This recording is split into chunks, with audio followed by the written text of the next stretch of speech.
The Square Ball Podcast. Hello, welcome to the show. It's brought to you in association with Levi Solicitors, who will do you a 10% discount on your legal fees at levisolicitors.co.uk/the square ball. 15% on 3 things until the end of January 2023, which are... Rob, we couldn't do this time. Oh, can I? Thank you very much. Yeah, there you go. Wills and conveyancing and probates. Indeed. And you can do a telephone appointment for your will. Booking system is online. levisolicitors.co.uk/the square ball for details. Slightly broken up week again this week, gentlemen. So we're going to do a little Cardiff preview for you now and some other bits for the weekly show towards the end of the week, because it's a bit of a mess, isn't it? We're not used to playing twice a week. Now we're in the lofty Premier League. Mixing with the EFL scum, we'll play twice a week every Cardiff week. midweek feels very uncomfortable, doesn't it? Steve Evans is back, is he? I almost feel like there should be sort of 19,000 dissatisfied people in Elland Road. It's going to be full, I think, isn't it? Yeah, probably. Those were the days, weren't they? do you know how people, the good old days. Do you know how people want to go back to the Championship? You think, no, God. It's a dreadful place, absolutely dreadful place. What do you expect from this Cardiff game then? What sort of should we start with lineup? What do you think we're going to face up like? Do you think he'll play a stronger side than perhaps we saw down at Cardiff, with one eye on the fact that we probably need to win this? Yeah. Or he needs to win it. One eye on not being sacked. Yeah. Yeah. I think I'd just try and win this if I was him. Do you reckon Verber in at left back? Maybe he keeps Strauch in at centre back again? I don't know if he'll give Strauch a rest. You think? He tries to look after Cooper a bit, it feels like, doesn't it, with his fitness and stuff. So I wouldn't be surprised if Strauch did play centre back. But yeah, I'd like to see Verber in at left back. Because you imagine Strauch's going to go to the bench for Sunday's game against Brentford, don't you? So if Verber starts left back, yeah, you'd think so. I feel a bit for Pascal.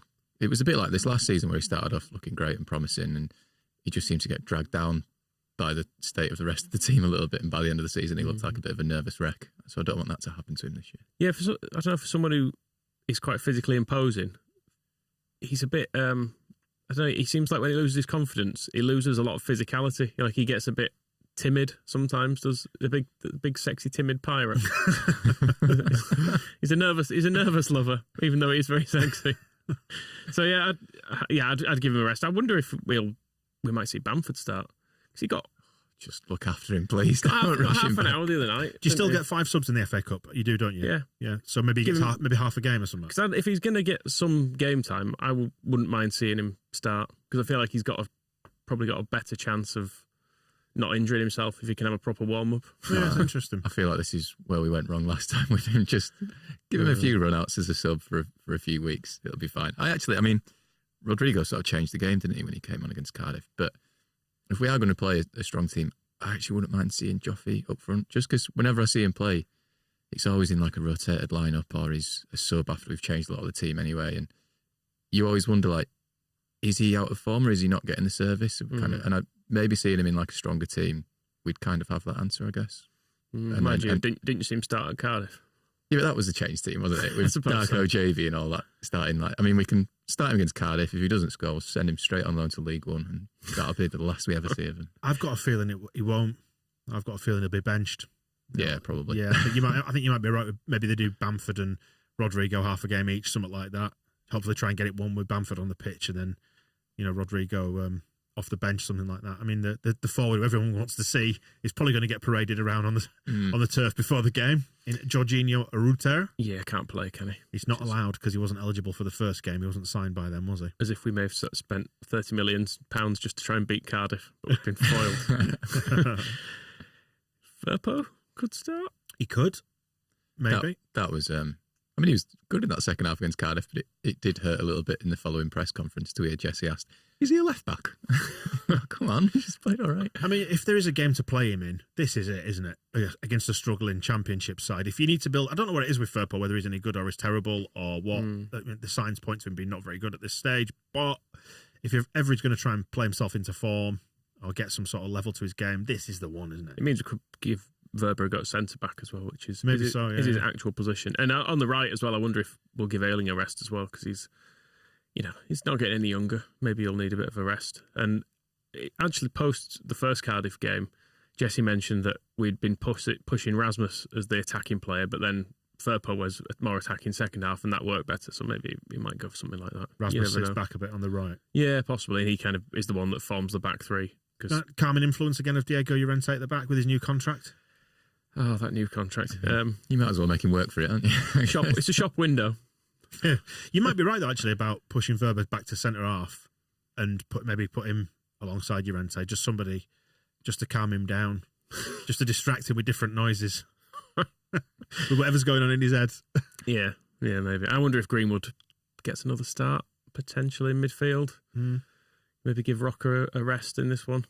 Put Adams back in, maybe try and get the game won with Adams in midfield, something like that. Yeah, I think you need to start with a better midfield and attack in this one. So we should win, shouldn't we? I mean, we should. I mean, you're a man who's consumed by existential dread where Leeds are concerned. How badly do you fear this one could go? Well, in some ways, a defeat would at least push us nearer to making a decision on Jesse. And a win gets us through to the next round of the Cup. So, fine. Win-win. To be clear, I do want us to go through. We should say that Cardiff have sacked their manager. They don't have a manager as we speak, which should help. Dean Whitehead is going to be in charge, who literally within the last 5 minutes or so we discovered who was assistant manager at Besiktas not long ago. Dean Whitehead. We went, what? I mean, Dan thought he was a goalkeeper. So. Yeah, I don't know who you were thinking of. I don't know if I'm confusing... I've conflated Dean Henderson with was it Dane, someone who used to play at Sheffield United, and it's all just got confused in my head. Dane Whitehouse? Could have been. He wasn't a goalkeeper though, was he? Well, this guy, whoever this guy is, he's 41 years old, former central midfielder and right back. Yeah, played for Huddersfield as well, so he's a Leeds-hating bastard. Yeah, almost certainly. And also on the bench will be Graham Stack. Oh, okay. Who you might remember as a fine Leeds United goalkeeper. He's going to be there assisting him. He was not a fine Leeds United goalkeeper, by the way. He was Dennis Wise's mate, and he was fucking dreadful. He once there. Have you seen the clip of him punching the fan in Belgium? It's incredible, isn't it? Yeah, we were just talking about people confronting players, and I think that fan probably did a similar thing when they got on the pitch, and they were like, "Oh, he's big, isn't he?" Yeah, Graham Stack. There's quite a few fans that run on, isn't there? And he lamps one of them, and they all kind of go, "Oh shit!" Quite handy, this fella. So I don't know, maybe Graham will punch Jesse. Just on look out for on Dean Whitehead's Wikipedia page. Did you know that growing up, Whitehead was raised in a football-loving family and supported Liverpool? Were you aware of that? He's got a brother, Craig, and during his time at Huddersfield Town, he was known as Whitesy by his teammate Tommy Smith, who gave him a nickname. Well, that's nice, isn't it? I think that's worthy of Whitesy. It's not really scanned, does it? Whitesy. Yeah, it does, doesn't it? You go. What? Would you go? It's Dino, isn't it? Surely. Yeah. Headsy. No? Something about spots? Whiteheads? Don't know. Well, he resided in Cheshire during his time at Stoke City in Huddersfield Town with his wife Louise and their two sons, Ollie and Harry. Oh, that's good. So they've had a nice life, haven't they? Yeah. Yes. Anything else about him that you just know and you just pull in? That's the end of the personal life section. Oh, okay. He is good friends with Liam Lawrence, though, having been teammates at Sunderland and Stoke City. Well, that's good. That's good for him. But let's hope we beat him. I mean, there is talk that they're going to go for Warnock, getting Colin. I don't think Colin would take the job in his first game, be at Elland Road. I think he'll wait to get it out of the way because I think he doesn't want to just come here and get smashed, does he? You've got to remember, he's retired. There's no Warnock. Of course, yeah. Just one more chance. Just one more, Sharon. Just as he did when he left Crystal Palace in about 2010, was it, or something? Sharon sat at home. She's reading the papers because they still have papers delivered, obviously, the Warnocks. Reading the papers, she's going, "No, Neil, you've been linked to that Cardiff job, aren't you?" And she's talking it up because she wants a bit of peace and quiet around the house rather than listening to him. Is it Warnock who's got a statue of himself in the garden? Yeah. Where did this come about? It was on a podcast. Someone mentioned it, that he's got a statue of himself in his garden, or a bust or something, or maybe like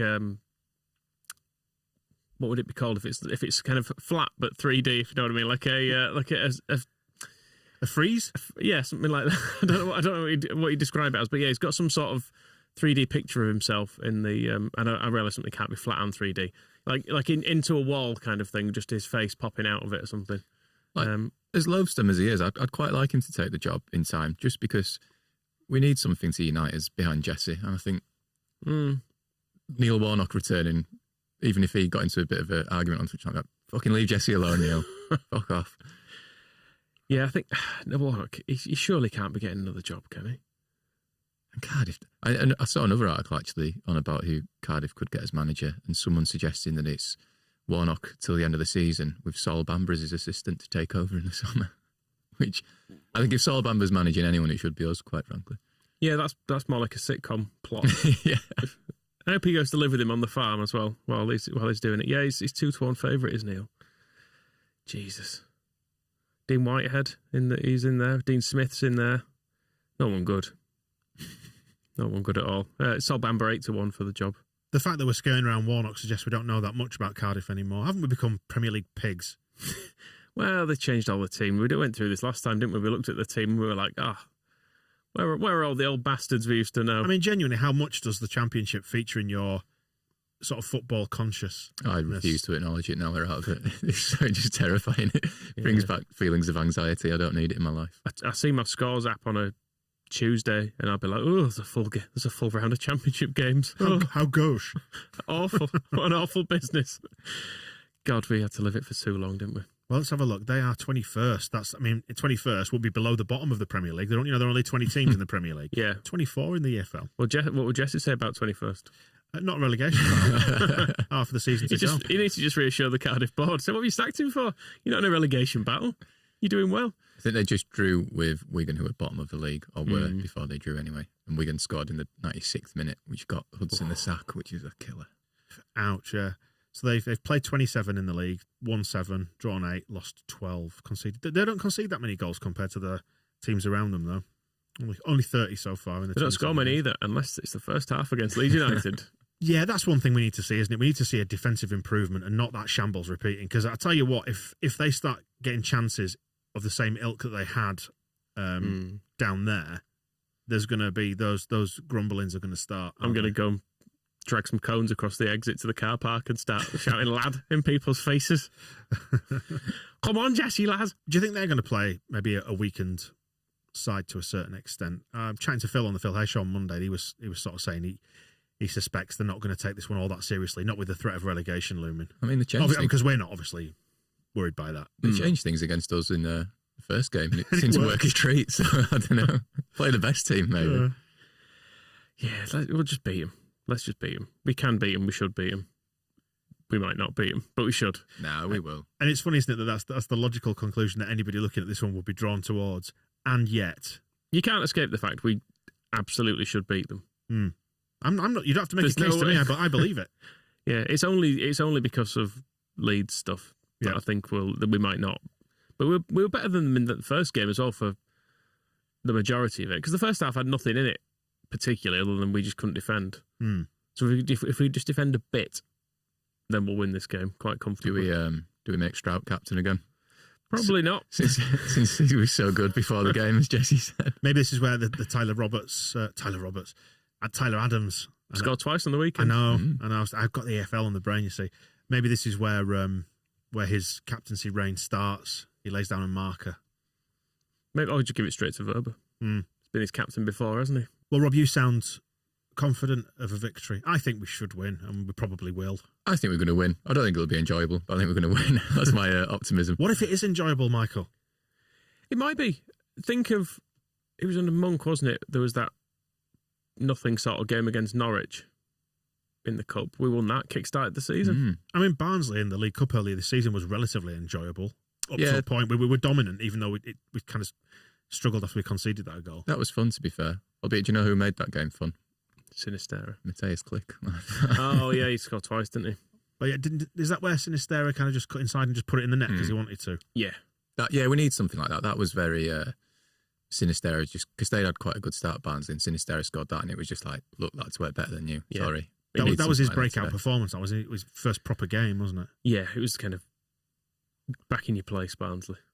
Was that one? I keep forgetting we've got Sinistera. I want him back. Yeah, he was our best player, wasn't he? Yeah. And then imagine Sinistera, Nonto, Ruter. Got too many forwards now. Bamford's back. Rodrigo's banging in the goals. See if Chelsea want any. Well, there you go. Anything to add to that, or should we just wrap it up there? Then we're optimistic, quietly optimistic of a win against Cardiff, and let's see where it takes us. Boreham Wood in the next round, hopefully. When do they play? Do they play sort of Tuesday or Wednesday? They play Tuesday night. So we'll know exactly where we're destined to go to. Oh, that adds an extra little frisson, doesn't it? Is it Accrington? Is it Boreham Wood?